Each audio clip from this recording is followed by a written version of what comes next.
am begging you not to watch this broadcast, my dears, truly, unless you are a hardcore basketeer. And no, it's not clickbait. I truly mean it, because I want to lower your expectations. Usually I will come to you with a certain amount of organisation, or know what I'm going to say or discuss with you, and I'll have time to edit afterwards and add some imagery and this kind of thing. Today is not one of those days, my dear. I'm in a pinch. I'm rushed off my feet. I had a lovely Sunday walk this morning, but I've just got this little window where I can record for you. But it's very much for those of you who prefer something as opposed to nothing, so please take it in that spirit. I want to lower all expectations, because it is what it is. And I know that some of you, hardcore basketeers, like me to come in and share a cup of tea with you. You can put the kettle on and just have me on in the background, prattling on. So sometimes it's just that kind of affair, and that's all I can offer you today, my dear. So I hope that's okay. And I should mention, by the way, I call you my basketeers, my fruit basketeers, because I call you my fruits. And you're my fruits if you're new to this channel. I call you my fruits because my great auntie Amy used to fashion Christmas cards and birthday cards to me and the family, and she would always write, my dear fruit. She would address it as my fruit. And what we found out is that that emerged from Cockney rhyming slang. The expression fruit came from fruit gum, meaning chum. So you're my chums. And because you're my fruits in the fruit basket, it was actually a viewer 3 months ago that coined the expression basketeers for my viewers. I never ever really wanted to pick up on any of that sort of thing. People were suggesting rivers rivulets or rivers puddles, I don't know, things to do with river or rivers fruities. I never really wanted to indulge it because it's a bit silly, isn't it? But I just couldn't resist it. As somebody who loves a bit of wordsmithery, I thought it was fabulous, and you seem to enjoy it because I've been using that word. But I never gave credit to the person that coined the word basketeers, and I want to today. Fly on the Wall said 3 months ago, I nominate you, River, for an award of some kind. Surely there's one for style, humour and general goodwill for all of us basketeers. Thank you, dear. Maybe for your history lessons, which are never boring, and I shouldn't think are very educational either, my dear. I'm truly not a historian of any sort, or an academic at all. Sadly, I wish I was more academic at school, but I didn't really apply myself in that direction. I was too busy behind the bike sheds, my dear. Pink ladies. Not overly long, and teach me a great deal that I didn't know. Well, I will accept that with gratitude, and thank you for coining our basketeer expression, my dear. Lovely. Thanks to all of you who pointed out that Sasha Walpole has indeed confirmed that she was on birth control. She was taking contraception pills at the time of her liaison with Harry, because I said that I wish Piers Morgan had asked her. Well, I wasn't aware that she had been asked elsewhere and had confirmed that she was on the pill. So thank you for informing me. Kathy Keevan says, she said in one interview I saw that no protection was involved, but she was on birth control pills, so nothing resulted. Well, there you go. Still rather, very responsible of her, I suppose, although kids aren't the only thing you can catch without protection, but, I'm no kind of goody-goody. So, fair enough, but I wonder if Harold was in any fit state to inquire when they had their rough and tumble, because I truly think that there is a responsibility as a prince, and, I realise he was tender of year, but he should at least have been mature enough to understand the birds and the bees. And, he might want some of the honey in that hive, but that little frostbitten pecker of his could get stung if he doesn't take care, and if he didn't take care. But seems like no harm was done, regardless of whether that royal seed was spilt or not. Aquarius says, what I'm looking forward to is Sasha writing her memoirs. Sasha Walpole. The Sasha Walpole Diaries. Under the circumstances, I think she may title her book 5 Minutes on the Royal Todger. Oh dear. Thanks, River. Loving the style today. Thank you, my dear. Oh, imagine being on that Todger. Talk about carousel. I don't know. Put me on Big Willie, please, and I'll spin around on that, my dear. Or even Peter Phillips would be fine. but not Harry. I mean, that'd be like searching for a needle in a haystack, and then sitting on that would be just as much of a joyless experience, wouldn't it? Joy Koski says, "Hi River, great broadcast. I laughed so hard when your dangle earring tried to make a hasty exit." That was my long earring that fell off yesterday. Clip-ins. Clip-ons. "My mother-in-law, who is 82, just had her ears pierced." Heavens to Betsy. Good for her. She found a pair of earrings that she just had to have, and they were fashioned for pierced ears, so there was nothing to be done but make the decision to have holes put in her ears. Then I watched your video and had a chuckle. Thank you. You're welcome, my dear. Well, I mention this because I'm toying with the idea of piercing my ears, and they have been pierced before. I think when I was 13 or 14 years old, I had them at a rather young age, but they were taken out pretty swiftly. I also had my nose pierced for a while as well, which didn't really suit me. And it kept getting lost in the most inconvenient scenarios, let's put it that way. But yes, I'm toying with the idea of getting my ears done again because it's fun to bring you jewels and jemmies and things like that, and I do have lots of clip-on earrings, but we'll see how it goes. I remember not enjoying the healing period at all the last time. I don't mind the actual piercing itself, but the healing period is a bit icky. My poor lag says, "Dear River, wonderful commentary as usual." Thank you, dear. "I personally like the plain black and white coronation emblem. Most of you, like me, loved the emblem. Some of you, they can't win, can they? You really do put the royal family through their paces. Because in the coronation emblem, as we spoke of, you see the English rose or the Tudor rose or the Yorkshire rose, depending on what some of you said in the comments, but I read that it was the Rose of England, the Scottish thistle, the shamrock for Northern Ireland, and the daffodil for Wales. Well, some people took umbrage that a leek wasn't used, which was the official emblem for Wales. I love a leek, don't you? I wonder if that's my favourite vegetable. It's certainly up there. I love a leek. You know, in a lovely soup or a potage, in the right dish. If there's not a leek, it's not right. You know, chicken and leek pie or something with some lovely thyme. Beautiful. I digress. So it's a proud vegetable to have as part of a national heritage, but it has been usurped by the daffodil. And I suppose you could say it's aesthetically more pleasing, potentially, and within this emblem that's been used. So there is that complaint, but I understand why they're disappointed that the leek's not in there so far. But also, other Commonwealth realms have been complaining in my comment section, why aren't we represented? I believe at the time of recording, King Charles is King of the United Kingdom and 14 Commonwealth realms. Forgive me if I'm wrong.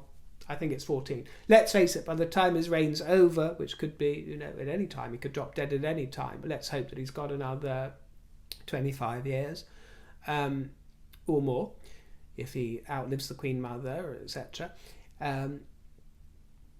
Let's face it, the end of his reign, that tally of 14 is likely to have diminished somewhat. So maybe there's a bit of prudence there. But come on, I think we've got to cut him some slack. I think trying to fit our 4 emblems and then 14 more, so that's 18 in total on one emblem, could be done, but I think it would have got a bit jumbled and a bit messy, wouldn't it? So I'm going to cut him a bit of slack there, but I have no doubt that the Commonwealth realms will be absolutely represented during the coronation. So I think he'll impress you then, and he might be able to atone for that sin of omission during the coronation. I think he'll be pleased. Because they were also very well represented at the Queen's coronation 70 years ago. They're never taken for granted. The King, just like the Queen, understands that he is also King of all those beautiful and glorious other realms, even if they are diminishing and will soon evaporate from view. You know, he is a proud King of Australia and New Zealand. You know, Australia is the Empire's finest achievement, many believe, even though it may probably will become a republic in the very not too distant future. It's possibly one of the greatest achievements, if not the greatest achievement of the British Empire, because it's a fine society, and also that is not taking away from the troubles that Aboriginal people have faced due to colonizing. Absolutely, of course we understand that. There's always a dark side to the lightness of a coin, isn't there? There always is. There's always regrettable episodes throughout history that we're still karmically paying for now, but there's no doubt that it is a fine, free society full of fine, free people, and they emerged, from these shores, from this kingdom. And Charles, like the Queen, is very proud of that connection, as he is with Canada and all our other realms. Good Lord, I'm digressing, aren't I? Well, I warned you. It's that kind of show, my dear. It's that kind of show, so I mustn't apologise for it. I warned you. I'm free to do as I please. Talking about black and white, you say, I really liked your green earrings. Thank you, my dear. Not many people can pull off blue and green. You're very kind. You're all very kind to me. I know that sometimes I look utterly ridiculous, but that's, it's done in the hope that the ridiculousness will charm you in some way, or appall you so much that that's charming or disarming. I am all good with that. Now, that hideous clip on your hair. No, I am serious. It looks bad.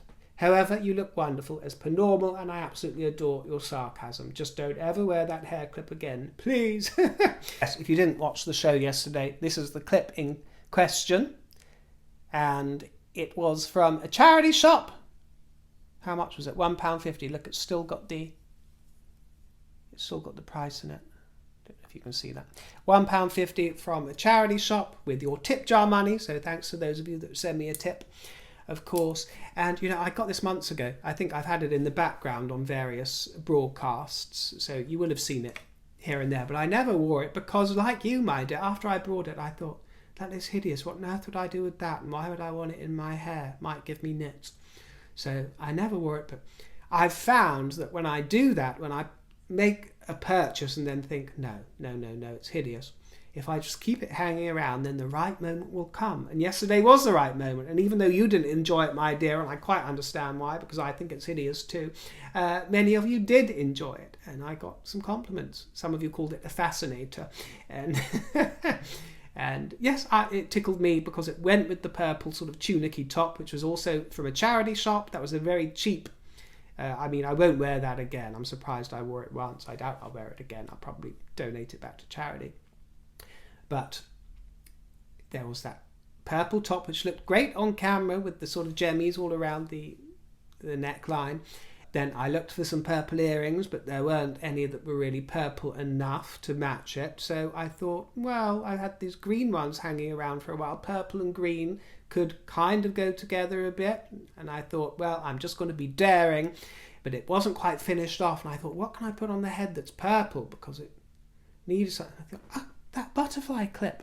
So I put it in and it worked. It was sort of, when I say it worked, sometimes I will try to create a beautiful look for you, an elegant look, a chic look.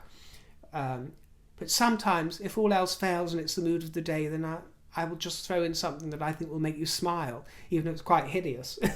And even when it's quite hideous, some of you see the beauty in it or understand that it's a sort of character and a persona that I want to present to you for the show and take it in that spirit. So it makes it rather fun.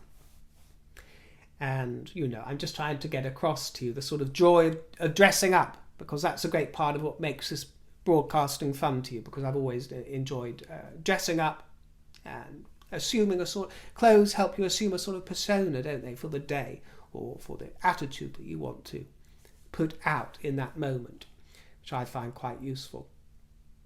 So the purple and green was a high-risk strategy yesterday, but I do think that it kind of worked. And by the way, I'm super casual today, my dear. This is one of those rare occasions where I'm coming to you as you would normally find me. Although normally you would find me in a pair of skinny jeans. I still like skinny jeans, I'm afraid. I'm not into all this fashionable baggy nonsense that's going on at the moment. I like skinny jeans, sometimes some boots, and a cashmere jumper this time of year with a t-shirt underneath, my hair in a bun. I'm extraordinarily simple most of the time. You know, if I'm off to a cocktail party or whatever, I'll be more adventurous, absolutely. But day to day, I'm very, very simple. Actually, that's one of the reasons that I, aside from dressing up for you on the show, that I'm kind of have a slight sense of curiosity about piercing my ears, because I do really like chic diamond studs, you know, very simple in each ear, and that is something that I would wear with my, you know, skinny jeans and cashmere and hair in a bun, you know, trotting along the street, my dear, but just with a flash of diamond in the ear. I think that could look quite sexy, so might have to indulge myself. So who's going to buy me the diamonds? Oh yes, this was the comment. Sparkle while you can said, I love this episode, River, you're so endearing. Thank you, my dear. I read a longer interview given by Sasha Walpole, in which I keep thinking Sasha Walpole, in which she made it clear that Has was totally unconcerned about any kind of protection. He neither asked about using a sheath, nor did he use one. I don't want to think about that thing sheathed or unsheathed, but yeah, we have to. She also said that since she had just broken up with her boyfriend, she was still on the pill. There was no chance of Haz's spilled royal seed creating a life that night. Sasha also mentioned that Haz had no concerns about whether the occasion was good for her too.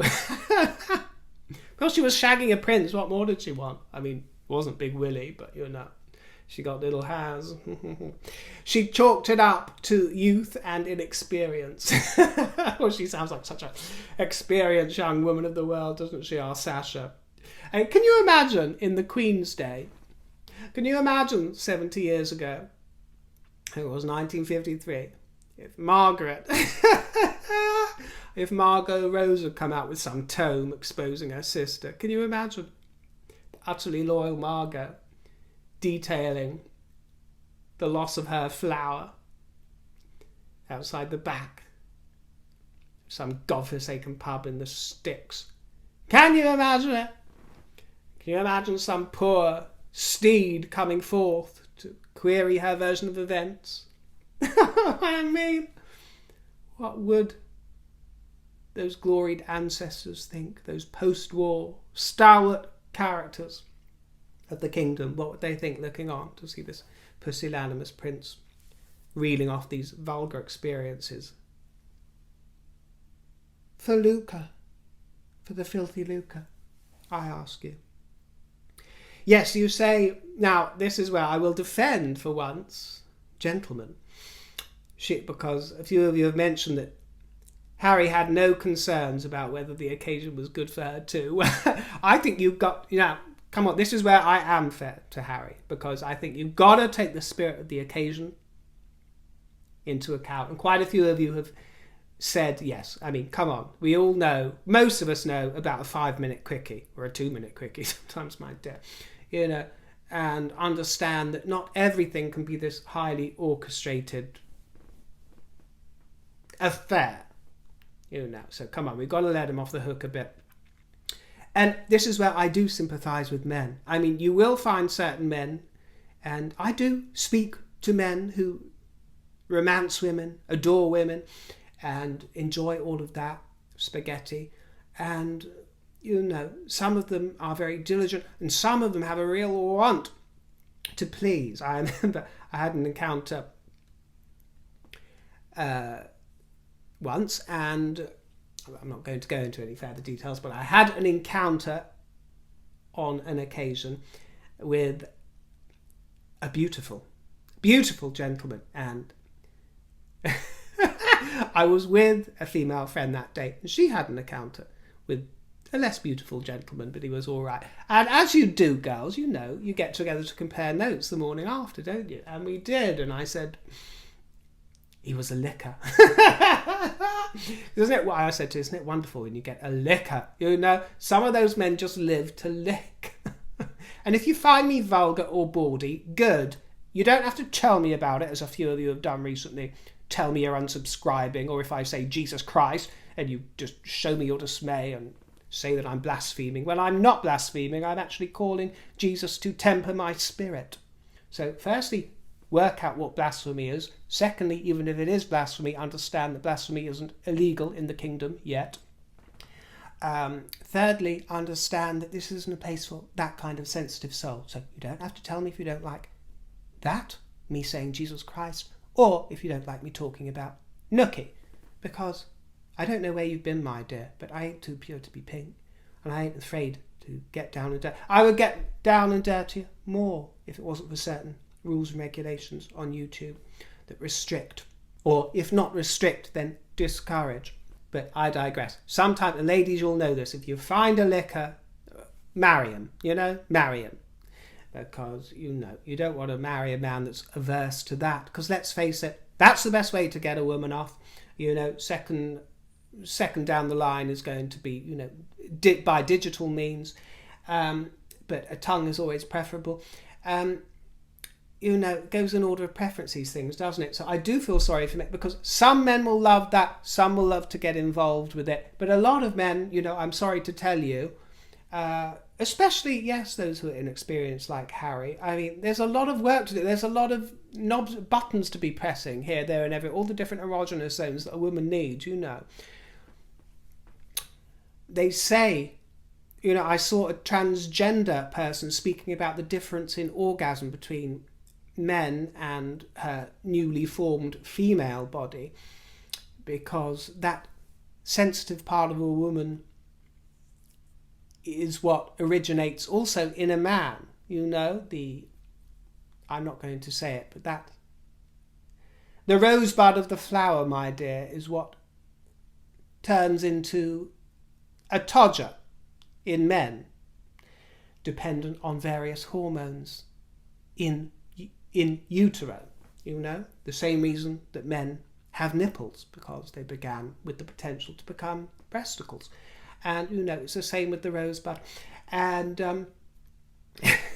but this transgender person said, when she described orgasm in a male body, before she was on hormones and had had surgery and everything, she described it as a rocket, a firework, whereas when she became female, had the surgery, hormones and everything else, she said that it was more a feeling of, I think the word she used was at a circus, or more like a Catherine wheel firework, but I think she said it was more like being at a circus with various different events going off at different times and a more sort of lengthy experience. And, it sounds marvellous and everything and all the rest of it, but it's not exactly conducive to, a quick shag in the bushes, is it? And the other reason why men get my sympathy for that kind of encounter is that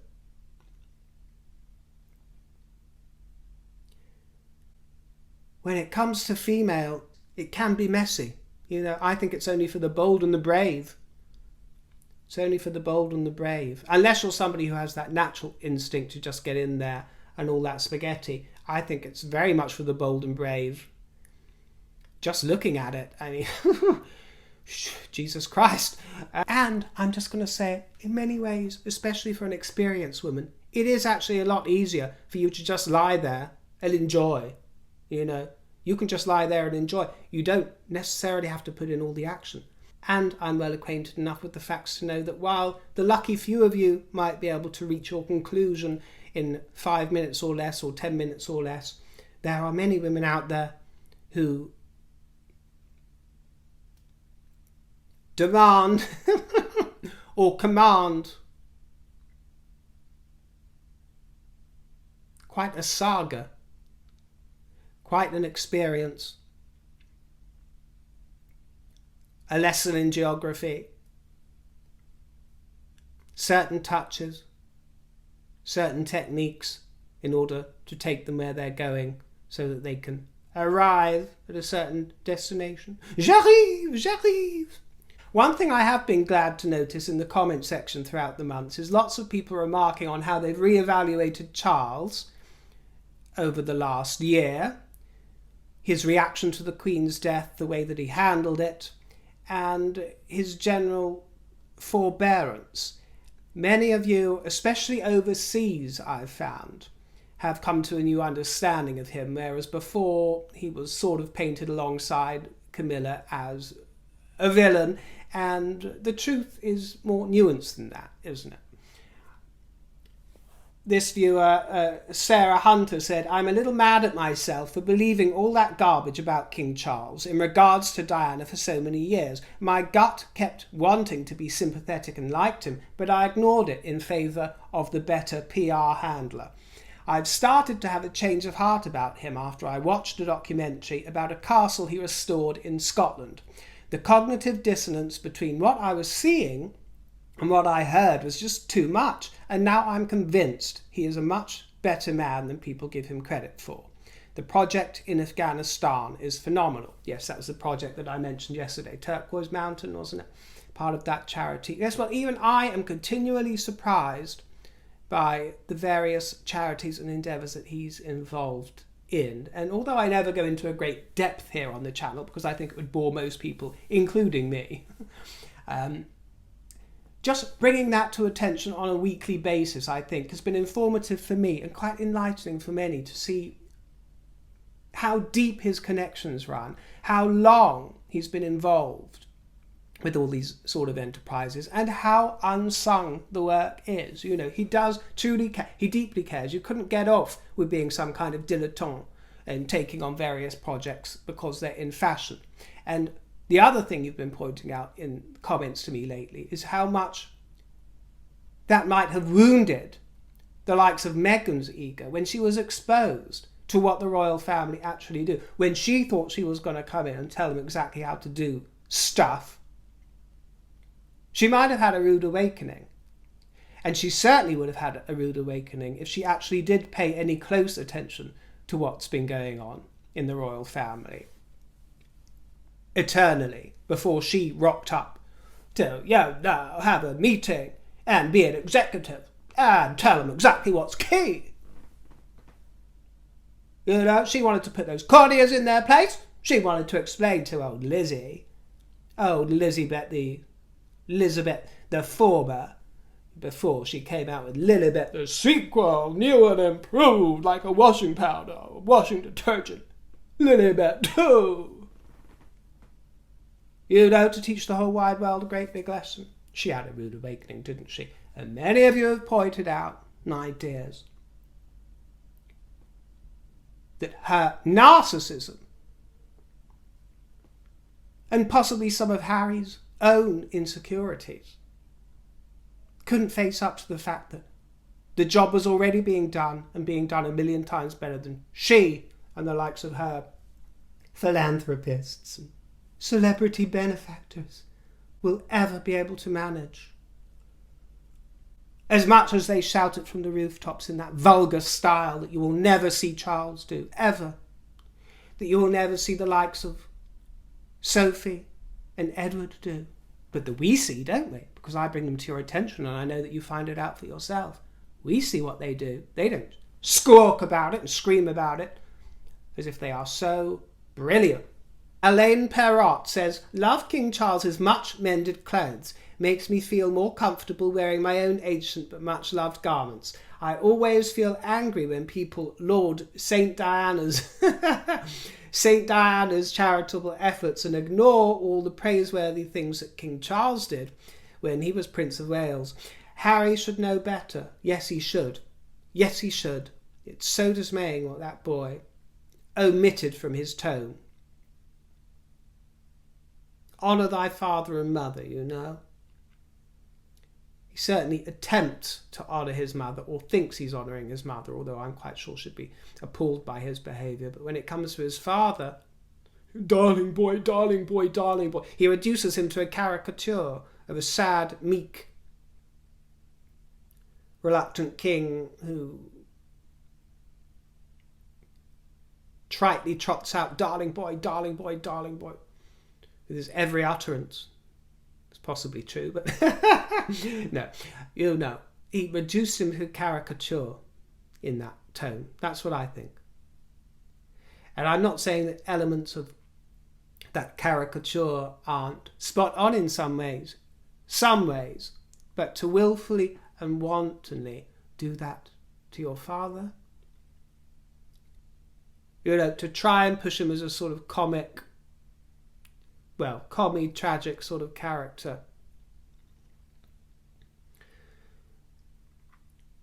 In his coronation year, when this man is about to become king, is heartbreaking. Experienced Charles watchers are well aware that he has helped hundreds of thousands, probably millions, yes, definitely millions, truly, of people acquire skills and start businesses, not to mention leaning hard on major international insurers and companies to do more for the planet. The difference is that Charles isn't desperate for public attention for everything he does. Yes, isn't it refreshing to see somebody behaving like an adult who isn't so desperate and so eager for approval? Anastasia says, Harry not giving his father credit for his work? I can't understand why Harry is always harping on about Meghan Markle serving him organic food, as if he'd never heard of this before. And now Meghan Markle's teaching him about organic food. Harry's father is the OG of organic food. Exactly, my love. And Harry has surely been hearing about it and eating it from the day he was born. Yes, Charles was an utter visionary, when he could have been moping about, philandering like princes of yore, wasting time, getting up to all kinds of mischief. He was out there championing organic food before Waitrose or anybody else. King Charles is absolutely a supporter of organic and sustainable farming, and he has been since the 1960s, and everybody mocked him as a tree hugger. I love to hug trees, isn't it fabulous? I do find it hard to do in public, but when nobody else is around or I'm with a companion, I will hug a tree. It's the most wonderful thing. And I've told you before, some of my best mates are trees. They can keep a secret, and they can give you good advice. If you listen, they will whisper to you. King Charles has been proven right and was decades ahead of everybody in terms of ecology, or organic foods, wildlife conservation, clean water, air pollution, healthy soil. The king is an outspoken environmentalist and has been since he was 20 years old. And then another viewer pops up, Sandra Griffiths, who I notice leaves a lot of very cheeky comments. I am sure me again. I am sure me again has had unorganic things in her body. You are too much, you basketeers. You are truly too much. But I heartily approve. Charlie says, I was at a Black History Month dinner at the weekend in Canada and seated next to a lovely lady who informed me that she was originally from Kenya but had lived in Italy for a time, and then she asked me what my heritage was. Scots. I have no doubt that we both had in our minds the whole Ngozi mess. The fella across the table informed us that he was German. None of us took offence. I even asked the lady from Kenya how she came to be in my area. And still no offence. She was a very good ambassador for her country of origin, as we should all aim to be. Well, as I said to you yesterday, it was perfectly natural when I had my encounter with an Eskimo. For those of you that are new here, I had related the story of how I lost my virginity to an Eskimo in Santa Monica at a club called the Bungalow. And we're going to talk a bit more about that in this broadcast. And, when we struck up a conversation, he was the first one to ask me, where are you from? Then I asked him where he was from. It was just natural. And there was no, I didn't accuse him of being some kind of racist. And he didn't think that of me either. It's just so perfectly normal. As you illustrated very clearly there, my dear. So it's so disappointing that they have made this kind of thing sensitive. They are making people afraid to open their mouth at all and speak and converse with each other, under the pretense that it's good for race relations and getting on with everybody. I get the general feeling that it's now, after all this woke nonsense is going on, that people are starting to hedge around each other, not daring to say anything to each other, approach human beings in anything other than a completely unnatural way now. Because it's making people hyper aware about race when it was something, and it was an issue that was becoming just very easy and natural for this nation anyway. Until the wokies ruined everything, as they're wont to do. Dawn Sutton Fab 4. Oh, here we go, talking about the Eskimo. Please tell us the Eskimo's name was Nell. Now, a few of you, when I mentioned the Eskimo that took my virginity, asked me to look, well, you mentioned Eskimo Nell. You basketeers, the things that I've learned from you. And I did Google Eskimo Nell. What can I say? It was an education. Most of these questions now are going to be about the Eskimo that took my virginity at the bungalow in Santa Monica, okay? So if you're not déclassé like me, then you might want to move on. Because it's only got to degenerate from here. Pixie Merlin. Lots of pixies today. Oh no, I've read your question. Read you. Oh, now I've lost my place. Wendy Brenner with some girl talk, who says, "Darling River, you're so right. Sometimes a quickie is so much better than the long drawn out boring affair where we're forced to stroke, figuratively, his ego and act like he was so wonderful, just to get them off, both literally and figuratively. Sometimes the quickie is just the best way to go. I love you and never miss one of your programs. I'm from New Jersey, and I so wish I lived in London. I'm sure there are perks.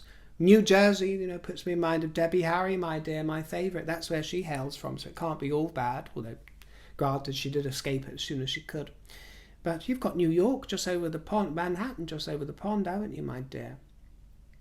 Sandra Brown, please do not use that word. She's talking about Eskimo.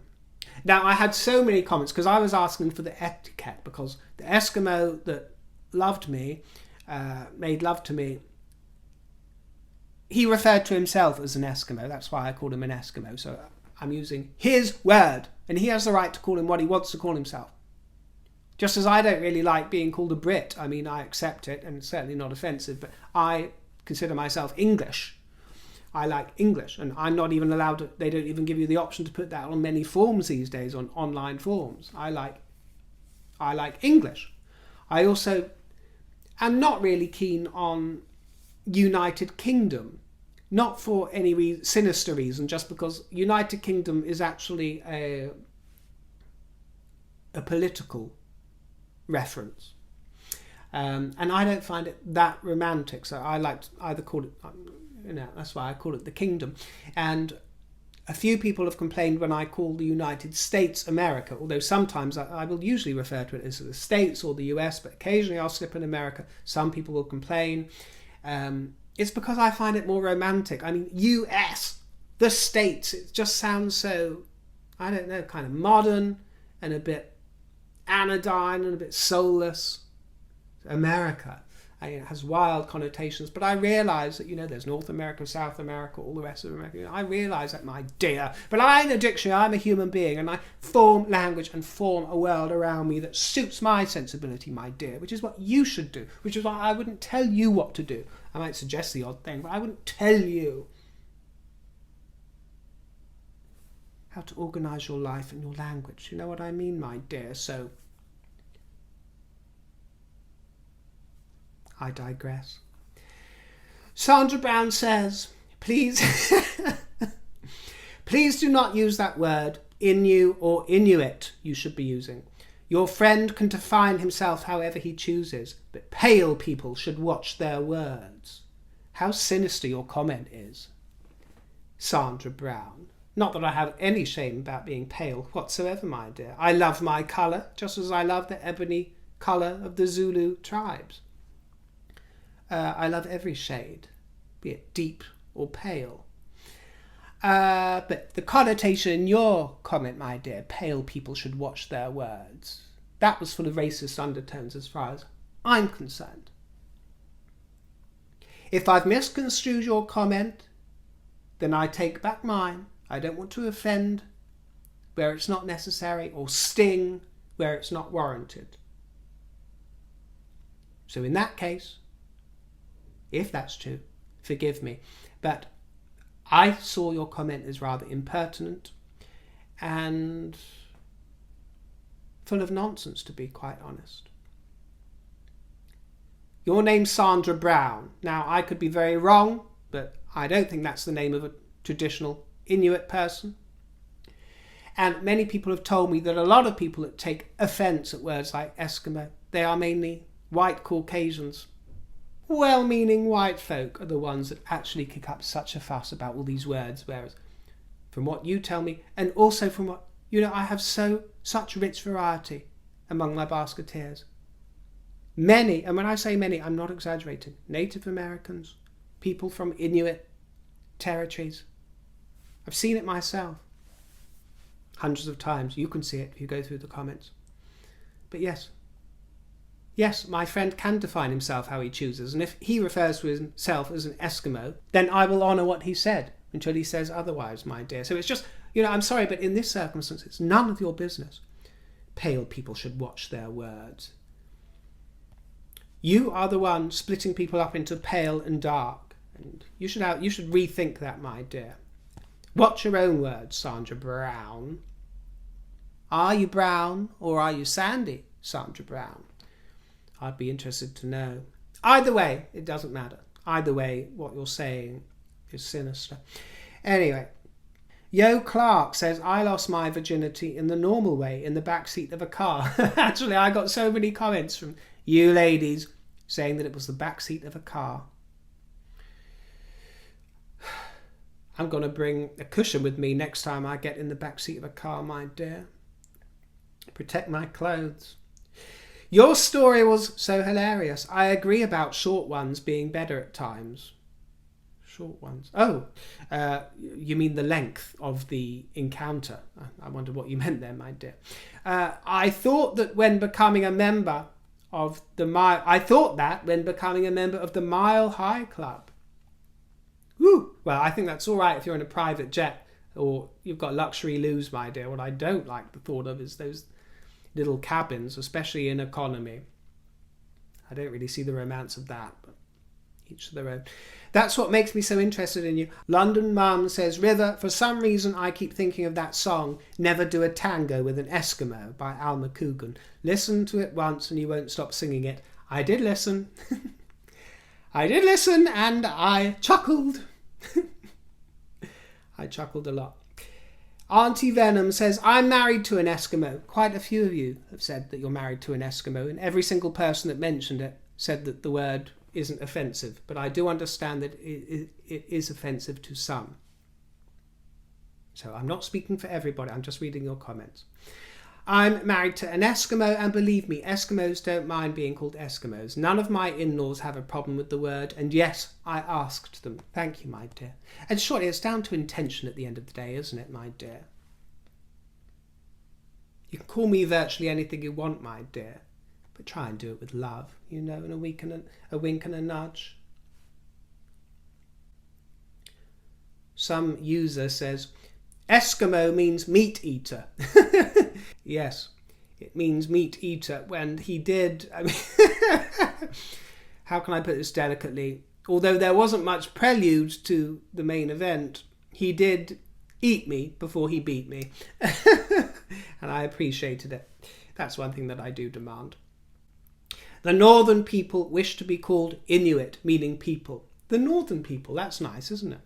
Well, if you stuck this out to the bitter end, then you're quite obviously mad. What on earth are you still doing here? But I did warn you.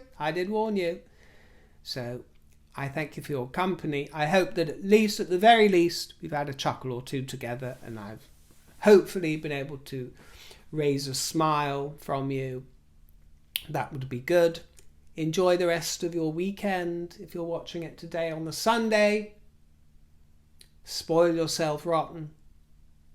Think royal thoughts, but haughty thoughts, naughty thoughts, and be a princess, my dear. Keep the juicy comments coming, please. I'm loving them, and I'm going through them in earnest at the moment. because quite a few of you will drop in various stories about what you do. Some of you are artisans, some of you have royal connections. There's even the odd celebrity or two that pop up amongst the fascinating but ordinary people as well. I like finding out about your lives, which you weave into your comments in some ways. And I know and I see in the comment section that everybody else enjoys reading all your comments. It's an experience in itself that is separate from the broadcast, and you all engage with each other, which is quite heartwarming to see. So thanks a lot, guys.